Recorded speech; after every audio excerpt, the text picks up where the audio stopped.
Hello, everyone. It's a pleasure to welcome you to the third session of the UNWTO Month of Tourism in Africa and Gastronomy. I hope that you are all well, wherever you follow us around the world. It's a pleasure to continue this important session as we celebrate this month to highlight the role that gastronomy can actually have in tourism development for Africa. We have chosen May as the occasion to celebrate these discussions because we celebrate, as you know, the 25th of May as Africa Day.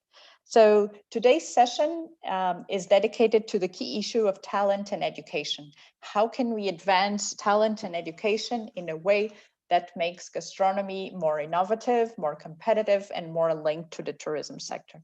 We have a fantastic panel of experts with us to share their experiences. We also have the opportunity to learn from chefs, from educators, but also from the different sides of tourism and gastronomy. So without any further ado, it's my pleasure to give the floor to my colleague, the director of the regional program for Africa at the World Tourism Organization, Mrs. Elsia Grencourt. Elsia, the floor is yours. Thank you, Sandra. A very good morning, good afternoon to all of you who's connected. And thank you once again to all our panelists who have joined us today, especially Kojo as well, who's been also supporting us on this project. It's always nice to see all of you. I believe we more or less have a similar audience who's been following this series for the whole month of May.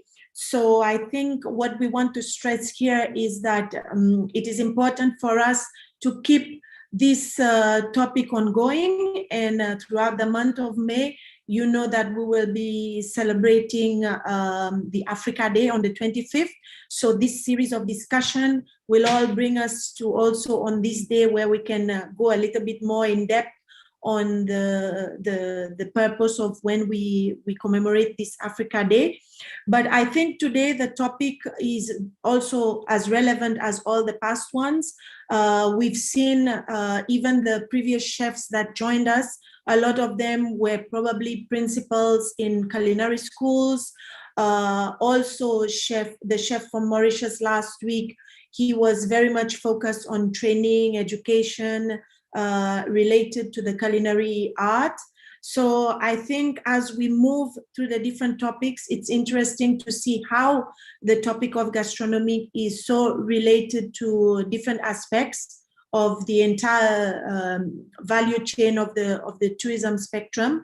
So once again, I want to thank you, and thank you for joining us, for following us, and for helping us to really put the African gastronomy out there.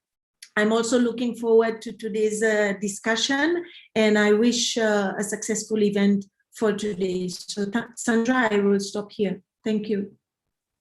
Thank you very much, Elsia. As you said, it's good to see everyone back. It's also interesting to see colleagues from Iran joining this discussion. Welcome very much from Iran. As I said, we have the objective of trying to touch different topics with this sessions during the months of May.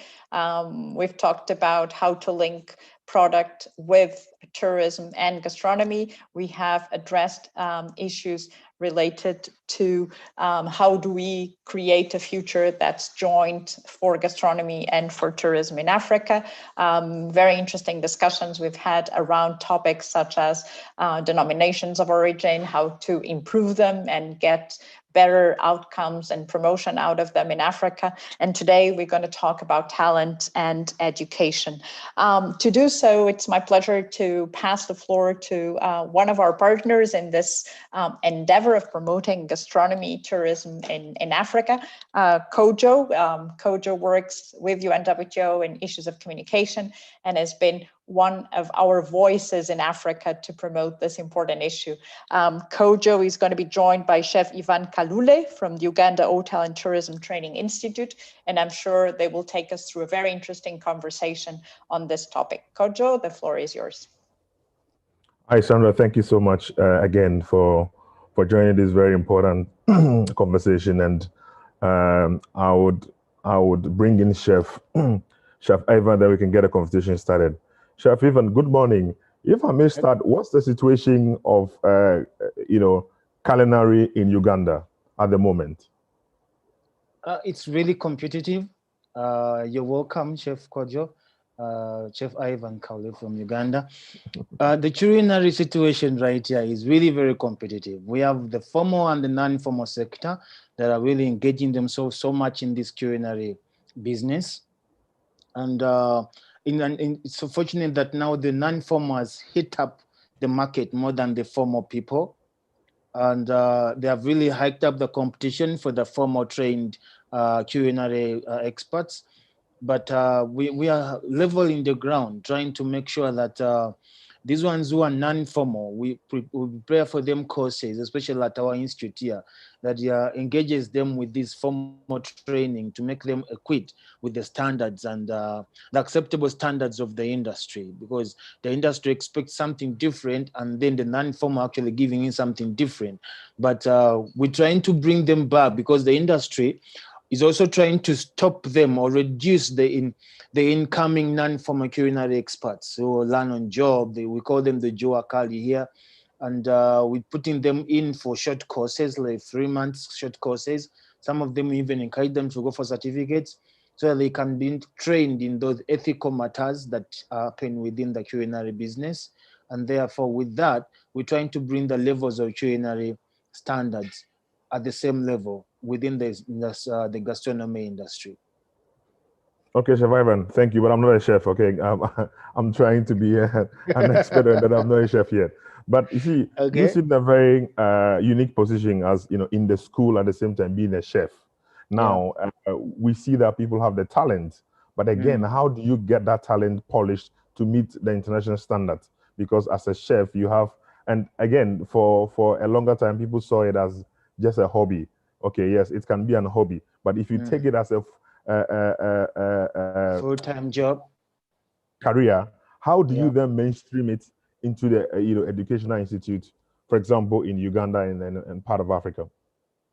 The culture in Uganda about cooking, I was discussing with Sandra earlier, that people here love food, and they don't take food as particularly as a job. They take food as part of them. And because we grow up in families where everyone is supposed to cook, we don't really do a lot of junk. We do cooking from the natural. And in that manner, we learn cooking from the childhood level, and we grow up cooking until we mature up. Only that when we grow up, people now find different diversions to take other parts. But those ones which really choose to take food, sometimes they may choose to take food as a hobby, as a job, as a career, but again, they train in something different. But again, when they train in something different, they get the job from where they train. They come back to what they love, and then they take it as a career because they know how to cook. So they start learning in the kitchen and start learning how to cook on job. Unfortunately, these kind of people have taken up most of the jobs of the trained culinary experts. Now, what we do, the government put an organ. It's called the Directorate of Industrial Training. This organ tries to bring back those people who are learned of job, those career, those talents on streets, and then they try to put them into the education system and training them into those standards and giving them those particular acceptable standards. For example, the hygiene standards, the ASAP, the formation in the kitchen, the ethical considerations in the kitchen, and the culinary business all over. And with training these people into these academic courses, they're trying to raise their standards to meet the other formal trained career culinary experts. And with that, at our school here, we have now 3 trainings going on. We have the short course. These are normally from the people from junior 7, and then they maybe they have junior 7, senior, then the senior, then the O-level, then the high school, then even the bachelor's degrees. People have degrees, but from different fields, and then they come to train to the culinary part. So we take them up here for the short course in basically culinary or pastry to particularly impact those skills that are required in the field, as well as giving them those few basics on the standards of the field. But also we have what we call the non-formal. The non-formal are those people who are making those foods on the streets, like they cook foods on the street and sell, and they're taking it as a business. But because they want to grow into their business, they want to make it better and at a certain level to compete with the other businesses that are on the market. So what they do is that they send their employees down here to have what we call the non-formal courses. Now, non-formal courses, someone comes with a particular idea that I want to study this, I want to be exporting this. And now when they come and they study, they improve their skills, their knowledge, and their acceptable wisdom about the culinary part. And in so doing, it helps us to improve their knowledge in the food business. But then we also have another group that is coming from the other organ of government, the Directorate of Industrial Training. For them, they pick those trained people, but not really formally trained in the culinary business, but they are trained in some other particular fields, but they're already working in those kitchens and hotels or maybe canteens around the country. So they bring them together and train them particularly in what they want to certify them in. And they train for a period of for 4 to 6 months. Then they are in the 4 months they are in school, then the 2 months are in the industry to try to train and understand better what they are coming into. Then after that, they are assessed and then certified to now be ready for the industry. Now, when it comes to, obviously, in terms of education and polishing, chefs and people in the gastronomy field to see it as a viable job, how do you roll out your advocacy? Because then you need to be able to tell people about exactly what gastronomy, which is not just about food alone, but all the things that makes it a full-fledged career. Do you help them to understand how to even use digital tools, marketing, etc., to make them a full-fledged to take that career as a full-fledged career? Right. At Uganda Hotel and Tourism Training Institute, we are proud to be the best school in Uganda. It's maybe second in East Africa as far as hotel and tourism training is concerned. And with that, we have our diploma that runs for 3 years. Within those 3 years, we develop a person from just using the normal tools to the digital tools, to using the media to prepare dishes.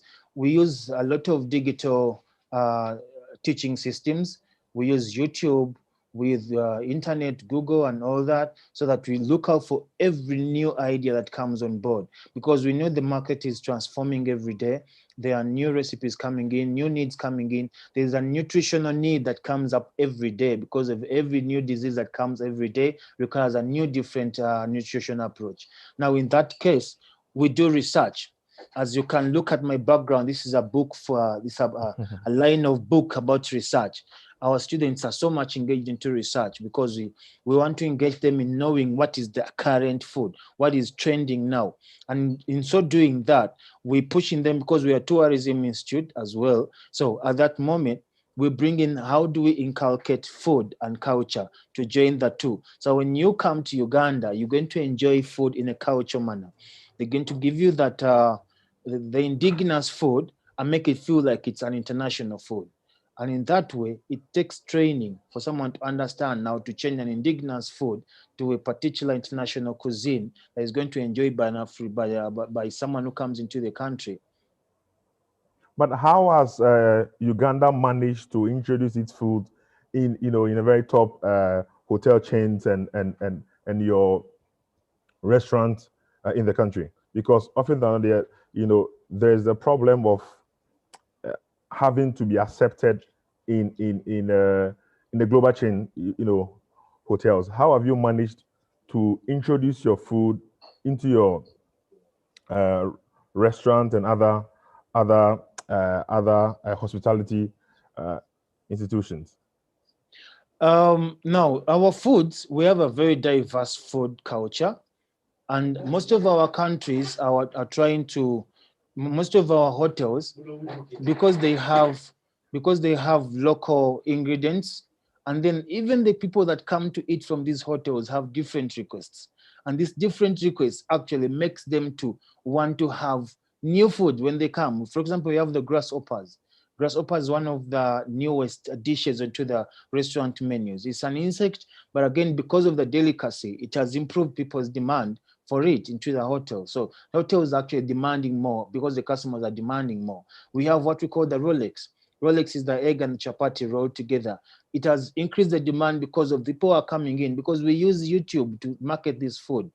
We use social media to market this food. We have those clips that run within the Twitter accounts, within the Facebook, within the even within the Google front pages. Now, because of the way we market the food, we try to make it lovable. People appreciate the food, and in that accord, every time someone goes to a restaurant, they make a demand for a particular food that they saw on TV, they saw on YouTube, they saw on on a website. Now, if you come, for example, Uganda there are 54 different cultures. And if you visit one in the Western culture, then when you come to the Central Business Center, you're going to request for a food that you saw in the Western culture. So when you request for it in the middle of the town, then everyone's going to, what is that? Because people are going to now want to find out what particular food that this person is requesting for. And in so doing, the food now cuts across. Like when you go to the northern part of Uganda, you'll find the food that you find in the east. You get the food that you get in the east, and so in the central. So food has been distributed all over, depending on the people who eat it, because of the demand that rises out of those digital advertisements. Okay, as we wrap up our conversation, how have you blended, because if we talk about gastronomy and culinary, it's food and then beverages. But often than not, we're just talking about the food. How, if I may ask, what is the fine dining of Uganda? What comes with it? I mean, what are the parents? And how have you introduced it and made it part of what people can look out for when they go to, when they are to try any delicacies of Uganda? Please, pardon, you didn't get that well. No, I'm saying that often than not, if you talk about the culinary, and if you're talking about gastronomy, we're looking at the food.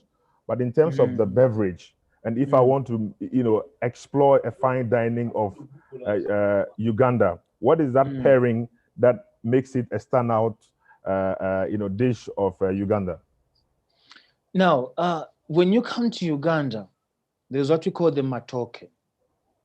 Matoke is a soft mashed banana.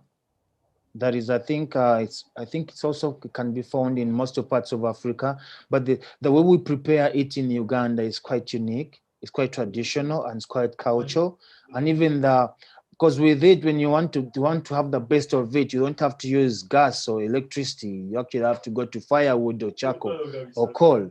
Okay, and that delicacy, even when you eat it, it gives you a smell. There's a flavor it produces when it is coming from its original ingredients and original packaging and cooking method, because it's cooked by steaming and then it's mashed. And then after mashing, they put it back on fire, and then it stays on fire for over maybe 5 to 6 hours. Okay. And in that period, it's going to make it more softer and more hydrated. So when you have it with a ginger paste, especially the smoked beef in ginger paste, really, very awesome. Then that's in the Central Uganda. When you go to the east, we have what we call the millet bread. We have what we call the millet bread. Millet bread is also made with a mixture of a little tangerine and tamarind, and then it's cooked with a little bicarbonate, and that gives it a very delicious taste. And when you eat this kind of color, there is an aftertaste that you feel. And then with it, when you're eating, you don't use cutlery to use it. It's just like when you go to Nigeria, there's what they cook like fufu. Now that fufu gives you a fine smell, a fine taste, and the delicacy definitely brings people into this business. Okay. Now, finally, if I'll pin you to have a pledge of how you'd like to move this conversation further, in terms of your institution, what are you going to do to at least not just advocacy, but promote gastronomy as something as a viable profession that the youth can opt for? what would that thing be from an institutional standpoint? Now, what we have done at the institution is try to raise our standards by trying to make sure that our students, when they come out, they get a better pay. Okay, they get a better pay in the industry where they go to work in, and then we give the hotels that take our students a particular standard of students and the type of students that we want them to give them the kind of service that they request for, and that it has increased the love, one, for the gastronomy course, that now people are really seeing it as a career course. People are seeing it as an end meeting. Okay, people are seeing it as an end meeting, and people are joining in to learn to love the course, and in so doing, it's really increasing. The demand is increasing in the market. Chef Ivan, thank you so much, and I'll be handing over to Sandra so we can continue the conversation from there. Please. It's a pleasure speaking to you. You're welcome. Thank you. Yep. Thank you so much, Kojo. Thank you, Chef Ivan.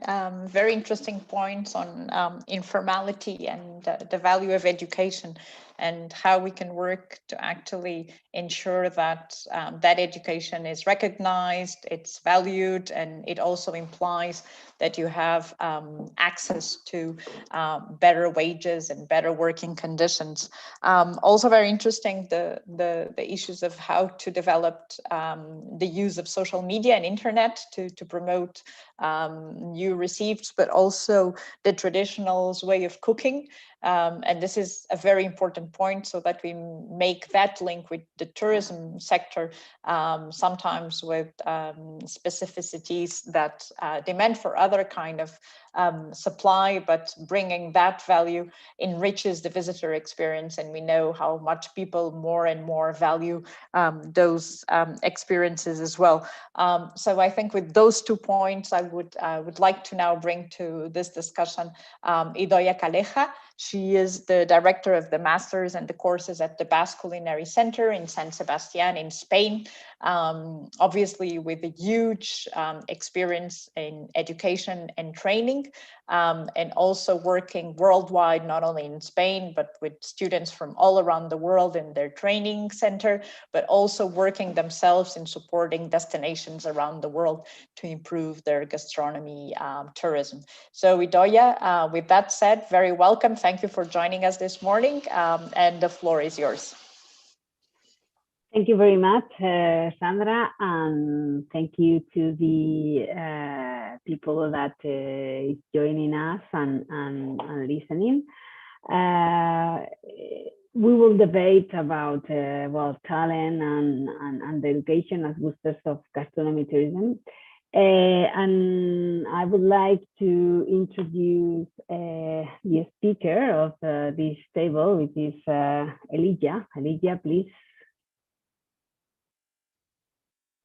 I can see you. Elijah? We have it? Hi. Yes. Hi, Elijah. Good morning. Well, hello. Well, before starting the discussion, maybe we can introduce ourselves and our projects. What are we focused on? So please, I would like you to introduce what are you developing in Change Africa, in Chefs for Change Africa? What are your commitments and what are you developing?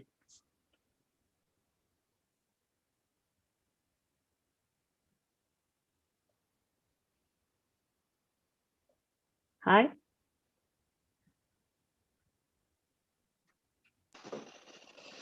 To all the panelists as well as our participants. My name is Chef Elijah Mwadu. I am the founder of Chefs for Change Ghana Foundation, which is now known as Food for All Africa.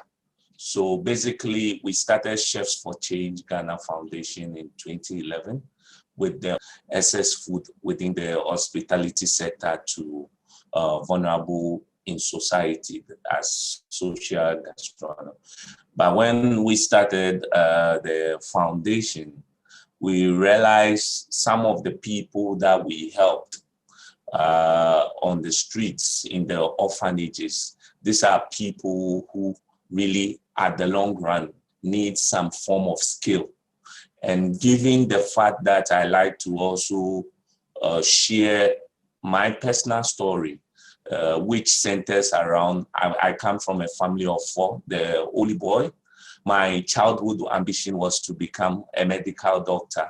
But at the tender age of 10, I lost my parents and was left in the care of my grandmother. And life became very difficult for me. But the only moment that I cherished as the only son to my mother was in the kitchen. So after staying with my auntie, I had to pick up the passion for cooking, being in the kitchen. I found happiness. I found happiness in being in the kitchen. And so after school, when it was quite difficult to further my education, I easily was able to transform into using cooking as a skill. So when I got to found Chefs for Change, I realized how fortunate I was to have been able to overcome my challenges just because of my passion for cooking. I was able to be employed at a very early age. I was able to take care of my younger siblings at a very young work. So when we started Chefs for Change, the idea was to also use culinary and gastronomy as a tool to empower vulnerable youth who have no livelihood, mostly kids who are staying in orphanages and the rest. And that was how we had to rebrand to what we call Food for All Africa today. Through that effort today, Food for All Africa has been able to provide what we call hands-on apprenticeship gastronomy training to over 200 youth between the ages of 17 to about 35. And most of this, because it's a practical based hands-on gastronomy training, what we do is immediately we provide the theoretical aspect of the training, and then as well practical. Then we recommend them to jobs in the hospitality sector. And so basically that's what we've been doing. Thank you very much, Elijah. Very interesting project. Well, I also come from a project that believes that through gastronomy we can make people feel happy, and we can develop a lot of values through gastronomy as sustainability, health, and connect with food, the primary sector and the tourism and the markets and all the agents. Let me introduce Basque Culinary Center, which is a project of education, innovation, and promotion of gastronomy. We are located in San Sebastian, a small town in the north of Spain, very close to the French border.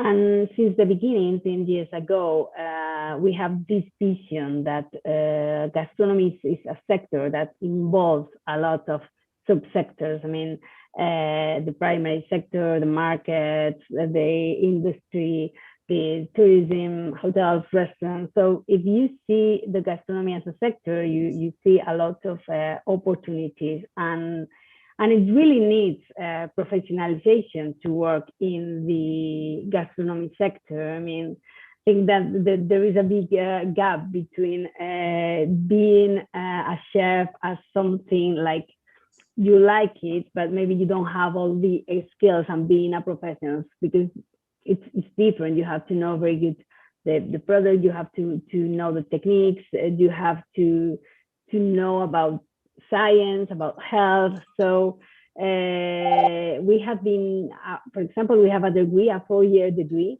It's quite long, and 10 master programs. We train bartenders, sommeliers, we train chefs, managers, F&B experts.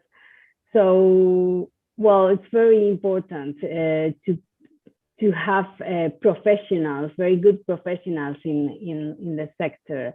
And talking about that, do you think there is a perfect matching between the profile that the schools train in Africa and the demand of the hospitality sector, or do you think there are like many gaps? Because I have been like trying to hear you all this time, and I think that there is a short training, but maybe I don't know if there is a need of more practical training and more wide vision training. Yeah. Thank you very much. Well, so there's a huge gap, and this huge gap keeps widening, especially when you look at what the hospitality sector demands in terms of from the hospitality, from the training, from the trainees. What we have identified as the cause for this is because when you look at the food supply chain as a whole, there is a huge disparity between producers, which is the farmers, between those who distribute, retailers, and then as well being the educational system. When I remember, I always try to use myself as an example. I remember up to my aunties and uncles to tell them that I want to actually go to school and become a professional chef. They were all very disappointed in me. They thought being a chef in Ghana, examination to mainstream university, and for that matter, you are a vocational school. That's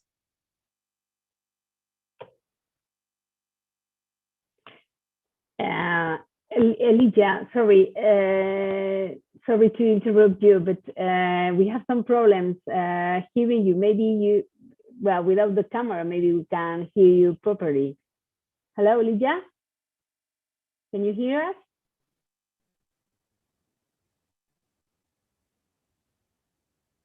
I don't know if we have missed it.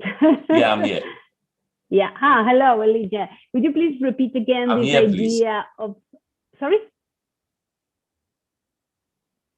Yeah. Yeah. So as I was saying, there's this mindset that people who become chefs are actually people who couldn't get past their examination, and for that matter, they couldn't get entrance into mainstream university. So this perspective over the years has been one that we've been fighting against, we've been advocating against, especially given the fact that our hospitality industry is growing at a very fast pace, and a lot of young people, even after school, what we realize is after school, when most people, before they get admission into university and the rest, especially in Accra, most people, if you take 8 out of 10 young people after school, they at least pick up a job within the hospitality sector before furthering their education. And that talks about the importance. And for that reason, it's made our chefs and cooks not to receive the right amount of salaries, the right amount of remunerations that comes with a professionally trained chef profession. And so as someone who is quite passionate about that, that's why we streamline most of our training towards giving hands-on gastronomic training to those who are already in the profession, as well as to young people who have the passion and the desire to build careers in the profession. And not with that as well. Well, one practical step that we take is to make them understand that as a chef, there's the managerial aspect where you have to be able to know how to add your numbers, how to meet your GP, your gross profit, how you be able to manage your stock. There is the health and safety aspect of the profession as well. And then above all, knowing the source of your ingredients, because a professionally trained chef should be able to have a direct connection with the smallholder farmer, with the places where the source of ingredients come from. So these are little efforts that gradually we're pushing through advocacy. But when you look generally on the continent, there's a huge disparity in terms of professionalism training, professional training for young people within the gastronomical space. Mm-hmm. So I understand that there is a lot of work to do, that you are doing a very great job, but I mean, there is a lot of work to do in order to understand that to be a professional in the gastronomy sector, you need to be trained, you need to know a lot about your products, and you need to be also trained not only in techniques, but also in values, because connecting this to the tourism is looking to know more about the gastronomy of the country that they visit. But if you don't have that vision of offer your gastronomy with a little of transformation, maybe for the tourism, it's difficult. You have to transform a little bit to adapt the offer for the tourism, and maybe they need to be trained also in values. So you think there is a lack between that two different point of views, isn't it? Yes, it is. And I believe, one, there are two main stakeholders that I believe will play a very critical role in ensuring this changes. Key among them, first and foremost, is government.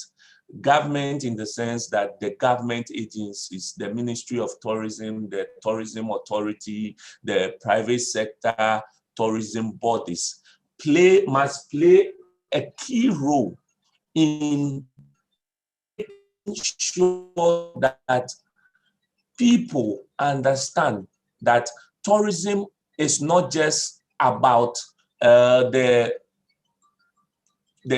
beautiful mountains, the historical castle, but as well, tourism includes the food. It's only in Ghana and most West African countries that a tourist visits and will still not get to feel what the food part of the tourism culture of the people. And it's quite unfortunate. The other stakeholder that I believe must play a critical role is the media. Kojo, that's why I'm always happy with what Kojo is doing with Voyages, is media, but there's more. There's a huge gap that the media, a huge role that the media as well need to play for people to understand that when you talk about tourism, there is the gastronomical aspect of our tourism potential. And I've always said that before countries in West have that economic freedom, playing emphasis on its culinary or gastronomical tourism plays a key role. Promoting it plays a very key role, because when you are able to promote, your gastronomical tourism as part of your tourism potential, you empower hotel or restaurant that serves the food. You are empowering the supplier. You are empowering the farmer who grew that local ingredients to cook the food that the tourism as well. Yeah, Lydia, how wonderful to hear that from you. And at least, well, I understand that this is a new vision of gastronomy that must be supported by the institutions and by collaboration with the industry, you know.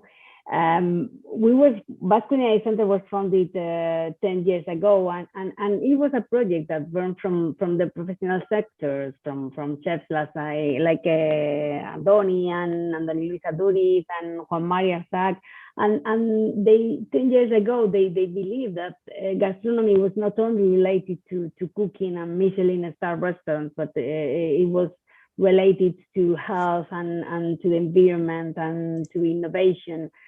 So we had the support of the public institutions in order to build a 15,000 building where we are located. But in these 10 years, we have contributed a lot to promote the gastronomy as a real driving force to develop the economy of the country, with training our students, training professionals, doing different events with an innovation center. But of course, at the beginning, we had the support of the public institutions, but our day by day now is private. We are a good example of private and public collaboration. I think this can be an example for Africa on how to collaborate, public and private, in order to develop the gastronomy sector. I would like to share a small video of the project in order maybe to use it as an example of what we develop. Maybe we are so far now, but I would like you to share with you this video.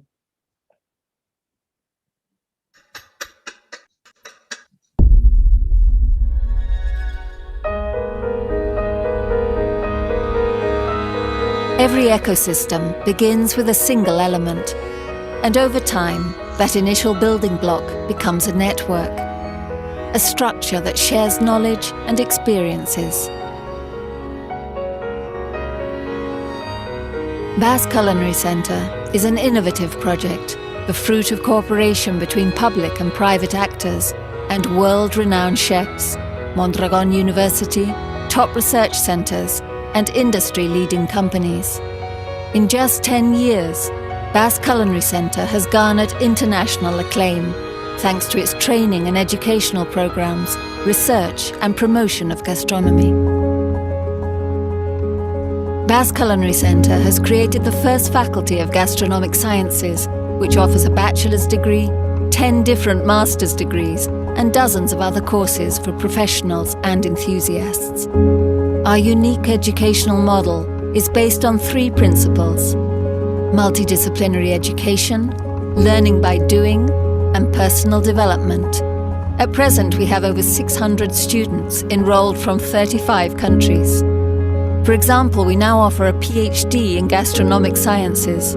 This is the first of its kind in the world, thus reaffirming our commitment to the future.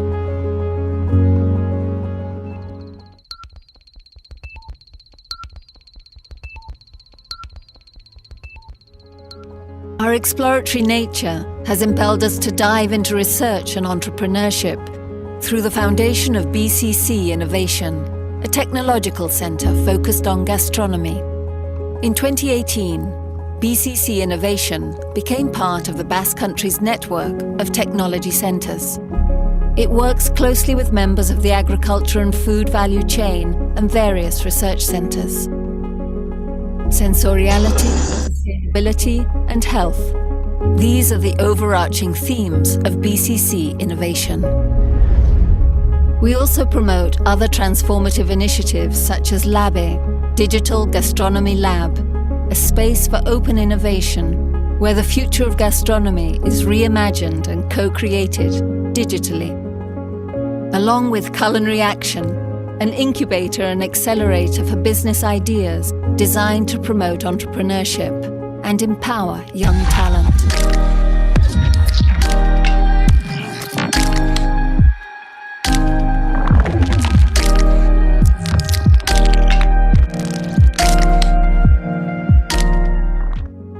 Basque Culinary Centre is a space that is open to the world, bringing together local and global actors through different events and initiatives. Our gastronomy-based experiences serve as a gathering place for the sector, with initiatives of international scope, such as the Basque Culinary World Prize, an award created to honour chefs with transformative initiatives. At present, the world is facing immense challenges, and we firmly believe that gastronomy must be part of the solution, which is why, through training and education, research and innovation, entrepreneurship and cooperation, we are committed to promoting gastronomy as an engine of economic and social development. With this as our founding mission, and now with 10 years of experience, Basque Culinary Centre renews its commitment to promoting gastronomy.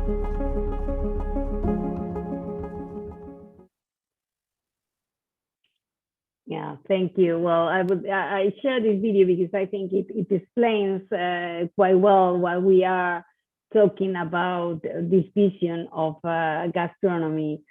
Well, maybe there is still a lot of work to do in Africa, and I would like to show our total disponibility in order to collaborate and to try to help developing your gastronomy potential, which I think is huge potential. And just to finish our conversation, Elijah, I would like to ask you if you think that the demand of the tourists that visit Africa, if there is an evolution, they are demanding like to know more about the gastronomy. Do you think that it's a real demand? And how is the country prepared in order to respond to this demand? Because I mean, you need to be the gastronomy tourism must be organized from the public and then with all the agents of the country. How do you think are you prepared to respond to this demand of the tourism? Well, the demand for gastronomy as part of our tourism exploration is there. It's there for every tourist that you speak to, or you inquire information about a certain country. The possibility of knowing what is available by way of food is very clear. On the part of the country, efforts by different stakeholders, especially the tourism ministry, the other stakeholders within the tourism sector, is where there's a huge work to be done. I, for one, I was very happy when Ghana introduced the tourism levy. Ghana, in about few years ago, I think about 4-5 years ago, the government of the levy with the key objective of using that levy to develop first and foremost the human resource within the tourism sector in Ghana, most especially the chefs, the cooks in the hotels and restaurants, the different key stakeholders that play direct role in meeting a tourist, which I thought was a very good idea. But you look back and you ask yourself, of all the funds that has been accrued through the Ghana tourism levy, what is the impact, the direct impact on the young chef, on the young waiter or waitresses who finds himself in the sector? All countries were faced with the COVID pandemic, and it has affected the hotel and tourism sector to a huge deal. Most human resources like chefs and cooks, most of them are still not back in work. And that has even created, even now, a huge demand. It's now that a lot of the hospitality companies are trying to get back. And there's a huge pool of talent that they have to pick from. These are chefs and cooks and waiters who have stayed at home for so long.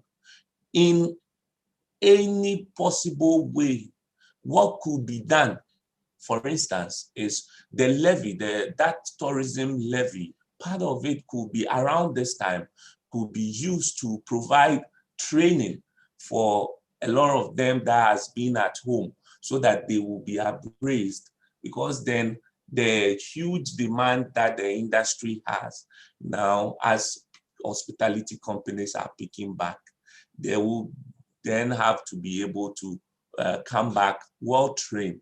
But that's not the case.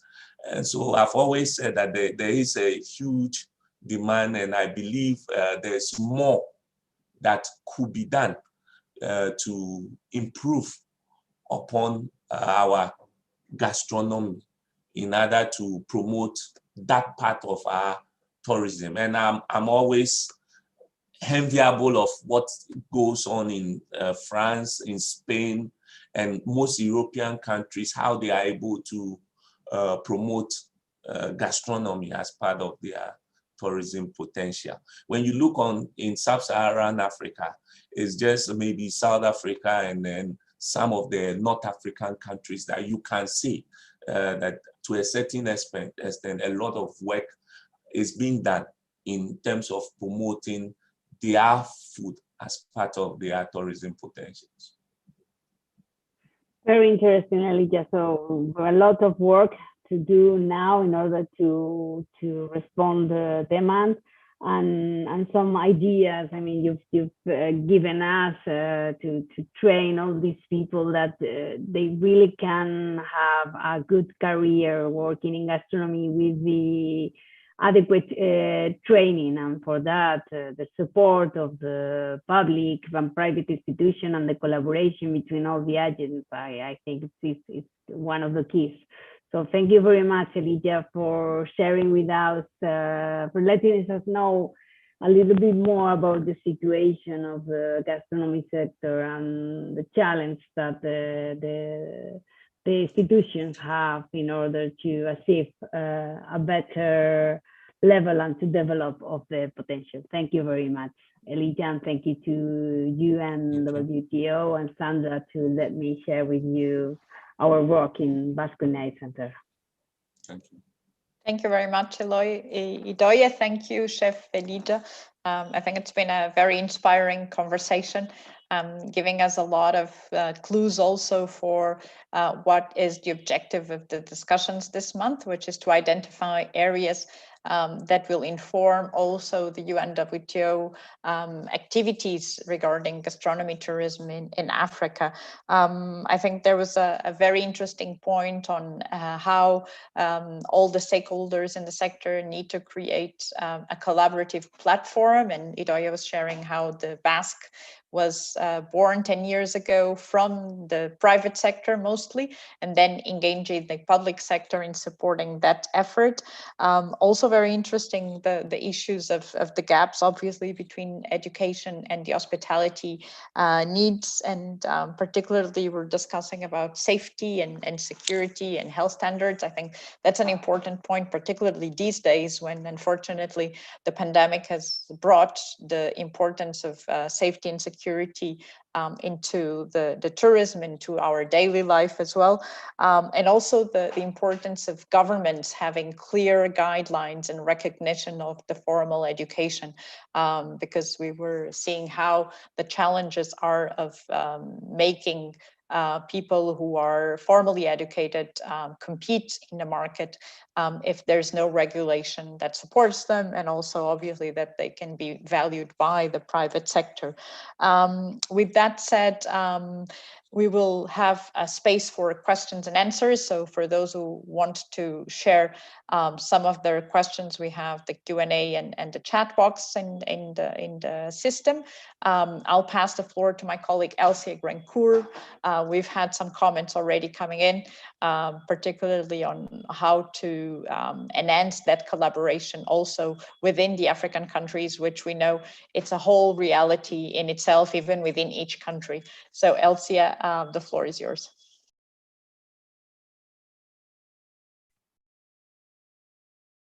Thank you, Sandra. On my side, I don't know. I don't see any questions. I don't know if you can help me. I saw the point in regards to the comments that came up, but I didn't see any questions to say. I think maybe we can pick up on the discussion that our colleague from South Africa was bringing in, which he shares in the chat is comments on educators in Africa are segmented and separated from each other. There's little coordination for educators in the formal sector, let alone the informal skills development sector. I know the question is addressed to UNWTO on what is our plan, and this is exactly why we are organizing this event, to identify the issues that exist and then set up a specific plan to support gastronomy in Africa. But maybe this is something that our chefs, both Elijah and Ivan, and also Idoia, can share a little bit with us. How do we bring together the different educators? And I think this is something that has come up in the discussions, but how do we enhance that coordination at national level for talent development? I don't know, Idoia, if you want to take that as an experience that you have gone through here in the Basque Culinary Center. Yeah, well, the thing is that I don't know how is the education system in Africa and what are the differences between the different countries. But I mean, to have a framework with an official education, I mean, for different levels, because you can have like vocational and professional, and at least to have this framework settle on what is the training you should have in order to be a chef or in order to be a waiter, to put in value the training and to give the training like a framework with maybe it's because I for example have some meetings with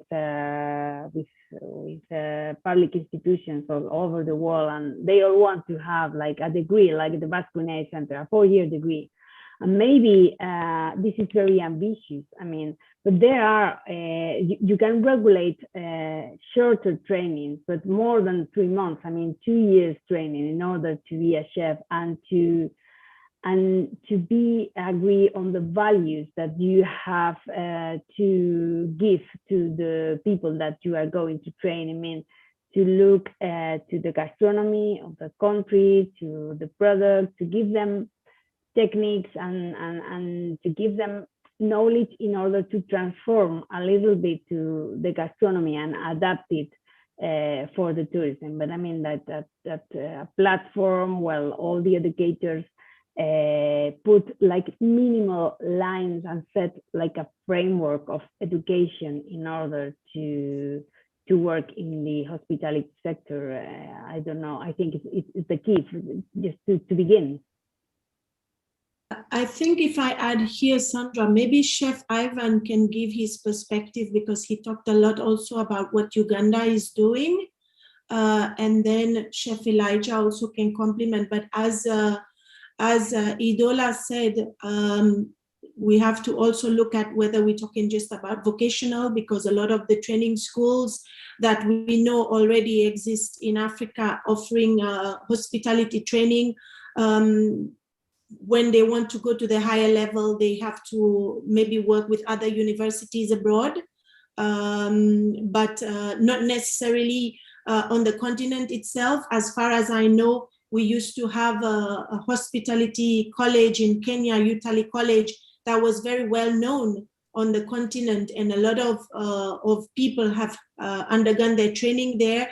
But as it was mentioned in the chat, for now, it seems like everybody is doing their own thing in their own country, but not really having a platform where everybody converges. But I think it's important to hear the perspective of the two chefs that are here with us as well. Maybe we can go to Chef Ivan. Yep. I think a platform is very necessary for the chefs and culinary tutors. Unfortunately, back here in Africa, the sector has been taken so much by the private people, the private sector. Right now, all the culinary schools that we have in the country, almost 90% are private owned. And in most cases, these people don't have standards. So when they take on tutors who are coming from schools as culinary experts, for example, if we train our students here when they finish their diplomas, they're taken up by other culinary schools to start training. Now, the unfortunate part is that in the country or in Africa, we don't have a culinary pedagogy school. We don't have a university or any institution that is teaching culinary tutors on how to pass on this knowledge. All we have are culinary experts who only go and employed into these hotels. So there is a missing gap between the education and the career part. There's no connection. People just bring in the skill, but without bringing the other expertise of how to teach the vocation to pass it over to the other people. Now, what happens is that in Africa, we need to create a platform. I saw a colleague from South Africa who sent in a message and says he's sending in from a platform of culinary experts. In Uganda, the platforms that we normally have are a group of teachers within the same institutions, but we don't have a national-wide platform where culinary tutors and culinary experts actually meet to discuss issues that pertain their kind of work. This is how the government should actually try to help in to try to encourage this kind of platform, and of course call them for retreats and meetings and conferences to try to show them the importance of such platforms.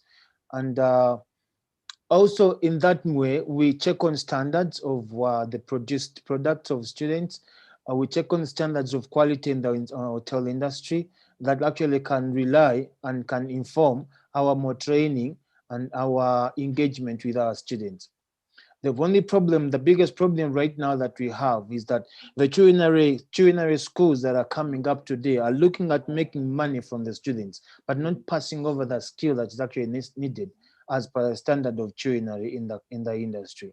So that's why we need to work together as people, as chefs, as a culinary tutor. One, the governments of Africa should look at having culinary pedagogy as part of their programs if they have to develop culinary as a career, serious career, as well as tourism. Because even right now today, we have tourism tutors and tourism experts, but we do not have tourism pedagogical instructors. because we don't have a school that teaches that. And if every time you don't have that, you only look at a curriculum that is developed by non-culinary experts to be passed over to culinary people by non-culinary pedagogical trained instructors. And in that case, there is an interruption within who trains what and at what level and what standards are they following. So I think the governments need to come in, governments in Africa need to come in to try to level the ground. One, have to certify instructors of culinary, and then they also produce standards at which the culinary level should be, based. Otherwise, right now, it's a do or die. Everyone does their own thing. Everyone produces their own chefs, produces their own culinary experts. And then we have different levels of culinary experts. When you go to the central, the skills are different. When you go to the east, the north, the west, the skills are totally different because we have different instructors. We have different culinary schools that are privately owned. They don't have standards they're chasing. And at the end of the day, we really fail to know who to run to. No, that can also be solved if all these instructors, or if all these culinary schools come up with a platform of their tutors, so that they work on their standards, work on their working conditions and working experiences, and then they help each other where need be, and in that way, the culinary career will be developed and to be at the same standards all over Africa.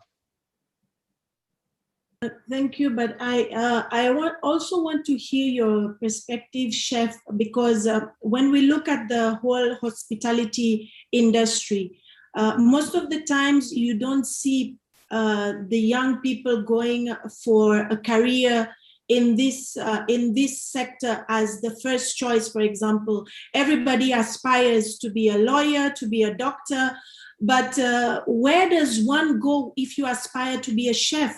Because majority of the time you will get the talent developed because it started through a vocational training, or because by looking for a job you land in a hotel, and if you're lucky enough, if it's an international chain hotel, they probably have a section that looks after training and will help the person on the job to pursue that line. But I think there is a big work also to be done to sensitize at the local level the importance of the hospitality sector all together. Today we're not just talking about chefs, but what about becoming a bartender, which now maybe you will name it a mixology. There is an art behind this. So I think there is quite a bit of work also that needs to be done in this regard. Maybe we hear your perspective on that point before we go to Chef Elijah on the 2 points, just quickly to sum up on this. Yeah, no, the problem is that we live in a diversity culture where people really look at people putting on a tie at the best. The careers of the white tie, the white collar jobs are the best careers. Right now, everyone looks at, and when they are bringing up their children, they are training them for that. They want their children to be the best lawyers, best doctors and engineers. At the end of the day, they actually flop the market because we have so many lawyers actually working in the hotel. We have so many doctors working in the shops and markets because they flooded the market beyond the need. Now, what is important right now is trying to show the parents today, the growing up parents, that even these kids need to understand what it means to be a career personnel. For example, if you go into culinary part, you need to tour these children to go and see these hotels, show them videos of those. I remember a movie that's called Manhattan Made in Manhattan. It's a very inspiring movie when it comes to a waiter and housekeeper makes it big. Now, if kids are taken to watch such movies that are inspired to join the industry, then it's going to really develop our interest from the young age. And also, these culinary schools should visit these schools as early as primary, so they develop and show the love of food, love of culinary, love of gastronomy. When the child is still young, they always make choices early. You see now our young children want to be models. They want to be musicians because the musicians have made it up. So if you try to bring this to them when they are still young, they'll start seeing the benefit of actually being a culinary career, and then they will love it through that. Otherwise, if we only wait for them to make their choices when they are filling forms at senior 6, it will be very difficult to get most of them actually we end up getting those ones who actually failed, even when we give them government scholarships. Exactly. Well, Chef Elijah, would you want to complement with your own comments on these 2 points? Yes, whenever this is raised, I always say that just like the saying goes, charity begins at home. I believe that one mistake that we've made over the years has to do with at the basic education level. I've had the opportunity to visit basic schools in Canada, and the clubs, the student clubs that are very vibrant in those schools actually is their culinary clubs. You bring that same perspective to Africa, and you realize at the basic school level, even the infrastructure, people build schools, they think about is kitchen that these children are going to eat their daily lunch from. You have private schools, even public schools. How many public schools in sub-Saharan Africa has school kitchens where food is prepared for children from the school kitchens? That's one major area we really have to do, and it's one key objective of our organization, to first and foremost make sure that schools have school kitchens where food is being served from, and then it's used as a point of promoting culinary studies or culinary skills as soft skills to these young ones from the basic level, so that as part of their extra curriculum activities, they get to feel the experience of what even goes into the food they get at school during lunch. When this is done, then, I mean, we've all been kids before, and one unique part of being a kid is where you go to school and it's time for break. You know that you're going for your lunch, and most often the food you enjoy at school is brought from somewhere, is cooked from somewhere and then brought. So how do you even care about what goes into the food that was cooked to you? So I believe we must ensure that schools, whether public or private, in most schools across Africa, must have school kitchens. Once they have proper school kitchens, it will serve the service of ensuring the food these children are getting is coming from the right source. And then as well, that will be used as a source of creating a kind of extra curriculum training for these young ones, so that when they get to the stage of choosing career path, it's very easy for them to rest on or transition, knowing what goes into the science and art of cooking. So that's, and for us at Food for All, is one of the key reasons why one of our major programs is to build school kitchens in most of the schools, and then promote culinary clubs among those schools with the kitchen. I think even from the previous session, two key things that came out was really creating the awareness and having at the educational level. And I think if we look at our African gastronomy, indeed it is very rich, but there's still a lot that needs to be done in aligning the different efforts that are being done. And as you all shared today in regards to the different training schools, etc., that are there.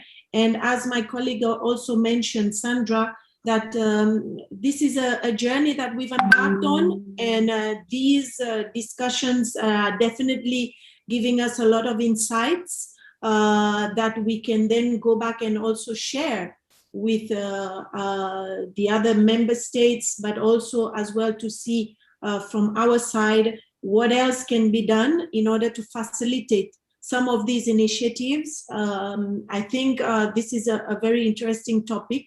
We could talk extensively about it, share ideas, but it's a first step. And I think it's gathering quite a lot of interest, which is good, because then it will also help bring other partners together so that we are able at least to have more concrete things going forward. With this, I don't really see any other questions coming in. I don't know if there's another chat that you can. No, Elsie, I don't think there's any other questions in the chat. See, Sandra, I just see that, yeah, we are, okay, yeah, but yeah, we've agreed that there's still more to be done. I don't know if before wrapping up, we can ask the chefs and as well as Idola, maybe to share their last thoughts, as well as Kojo, if you have a point to add. Maybe we can start with Chef Ivan. Yeah, thank you, Alicia. I think what we need to do as a culinary body is, if we have to level standards to increase our tourism sector and as well as the culinary sector, we need to have a particular body or a particular school. Our school is actually mandated to assess hospitality, but we are not doing it right now. But I think what African countries need to do is find a particular body with those acceptable international standards that should do the final certification of every person that goes through culinary training. That no matter the training that you have from every private sector that you go through, but you need to go through a particular school, a particular hotel. For example, you mentioned the Utali.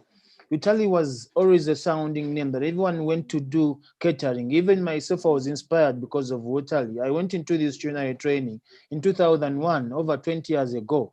And I went there because of the chefs that are coming from Utali, the experience and the expertise. I loved it. So if we have something of that sort, if Utali would still come up, and then can be developed within all the countries. And every country has a Utali kind of institute that no matter where a child goes to school, or no matter the kind of training they have, but they have to go back to a country, to a school like Utali to certify them. That is giving them particular interviews, particular skill trainings, particular hands-on assessment to find out if they actually meet the acceptable standards of culinary and tourism across the board. Otherwise, if we leave the standard, if we leave it at a status quo right now, we're going to have a variated kind of culinary career within the country, and it's going to be a disappointment on both the tourism and the culinary and gastronomy sector. Thank you, Chef. And I just want to re-emphasize also the point that I made earlier on when you have those big international chain hotels that are operating in countries, they always have a focus on training. And I think it's important that the schools as well work very closely, because we know a big part is the practical part. They need to have hands-on experience. And I think creating synergies with the different operators that are already on the ground also helps to complement the work that can be done. Can we move maybe to Mr. Elijah, your last thoughts as we wrap up this discussion this morning? Yes, thank you very much once again. For me, I've always said that practical-based vocational apprenticeship training, there must be a conscious effort by stakeholders, not just the governments, but as well the media in promoting tourism potentials. And that is the first step towards creating demand, and then as well creating that need for young and up and coming ones to get the desire to build careers within the gastronomy field. Thank you. Thank you. Indeed, on that note, it will bring me to Kojo because he has a key role also in helping us to bring the aspects of this topic to the fore. But just want to, I'm very happy to see a comment from Chef Isaac, who also was part of our gastronomy book, also stressing on the importance of looking at the course content that are designed in the various schools. There's another big chat here. I will read it whilst I let Kojo give us his perspective, because media has indeed a key role to play. And as we mentioned at the very beginning, this activity that we are doing forms part of a bigger project where we talk about advocating for Brand Africa. And we all agree that we need to shift the narrative about Africa and continue to put forward the most positive stories that we have out there, because we do have a lot to share from different thematics, from gastronomy to wildlife, biodiversity, etc. So Kojo, can you give us your take on this point? No, I think that it's a very exciting initiative, and even if you look back, at the launch of the gastronomy book itself, it kickstarts something. There was a new movement towards African gastronomy, and what I think I may add is that member states and indeed chefs and associations should be able to communicate amongst themselves, because lack of information and access, if you're not having access to information, it's quite difficult to put anything out there. So in as much as I really appreciate what Chef Elisha said, but we need that information to be able to put it out there, to amplify it, so that when we put out, we amplify the message of our food, our culinary experiences, then it's an easy entry into allowing people to understand what Africa is all about, and not just the tourism. In fact, of course, gastronomy is part of the experiences. So my parting shot is it will be that we have to be able to make information accessible, and then let's work together amongst the African chefs, and then we take it from there. Thank you, Kojo. The chat I was reading also is really re-emphasizing the points that was made earlier, that gastronomy is really playing a key role in storytelling. But as much as you said, Kojo, if we don't have the content, you cannot like fictitiously create it. So we have to engage a little bit more in being able to get the right information to put out there. And maybe I will move to Idola. Any last thoughts also from you, from your perspective on this topic?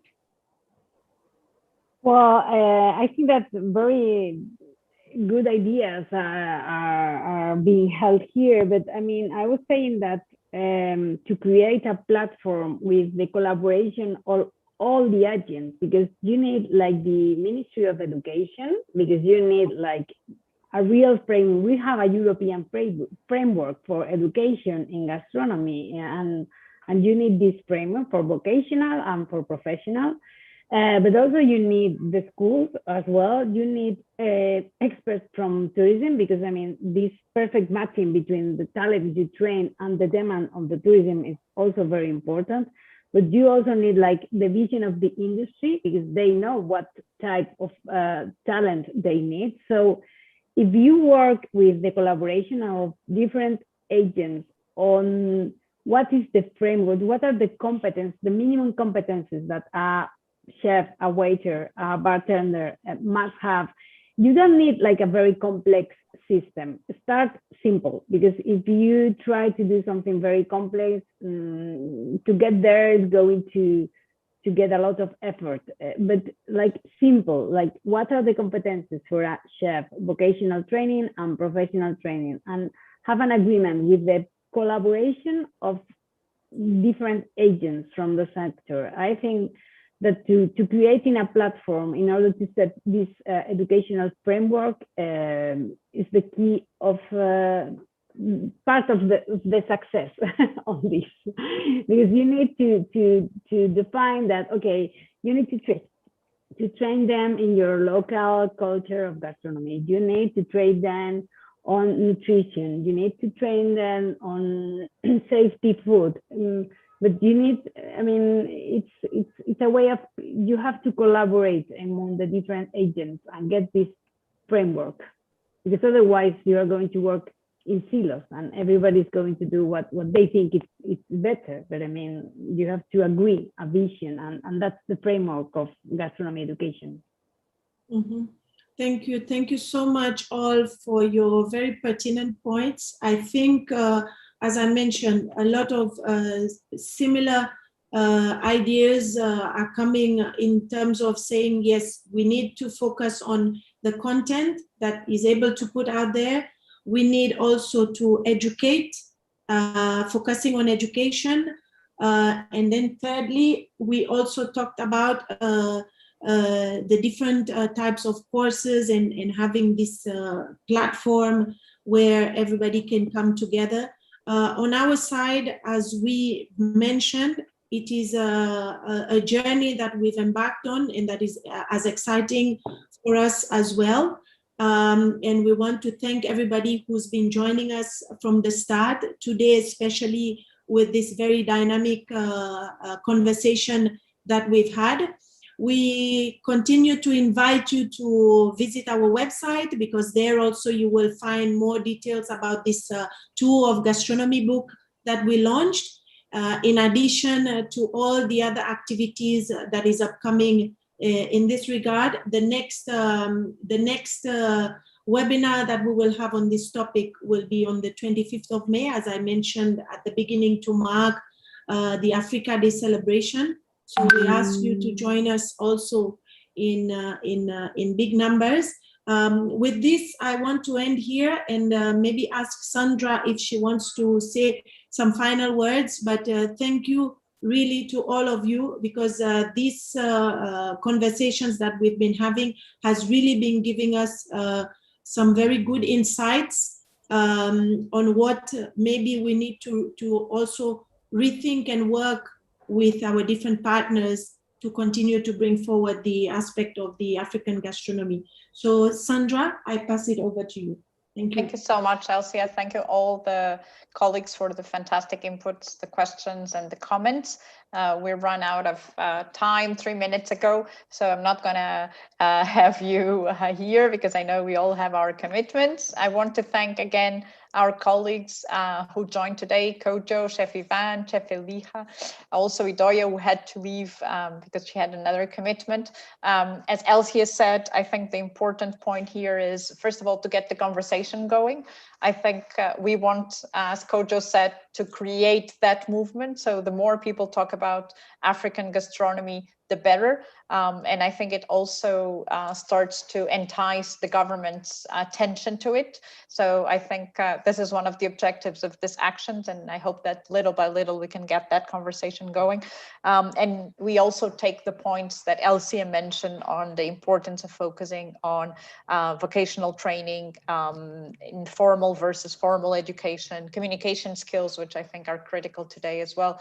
And we will take all those points to shape also our program for African gastronomy. For all of you as well, I want to share that we will feature a special session on African gastronomy at the UNWTO World Tourism Conference on Gastronomy, which is taking place later this year in November in Bruges. So it will also be an occasion to bring the African gastronomy to the world, and we hope to be able to see some of you there as we move forward and tourism starts to recover, where we think that gastronomy will have a fantastic role in bringing that value to communities and to destinations as we start to see movement around the world again. With that said, I want to thank everyone. And as Elsia mentioned as well, we'll see you next week. We will be celebrating a special day on the 25th. I invite you all to use your Twitter accounts and make sure that you use the hashtag MyAfrica on the 25th and African food. It's a good opportunity to post your content on gastronomy tourism that day. And also, we will have a discussion focus on how can we use those positive stories out of gastronomy to communicate the image of Africa to a different audience. With that said, we look forward to see you next week, the 25th. And thank you again, everyone who joined, and thank you all our panelists. Have a great day. Thank you.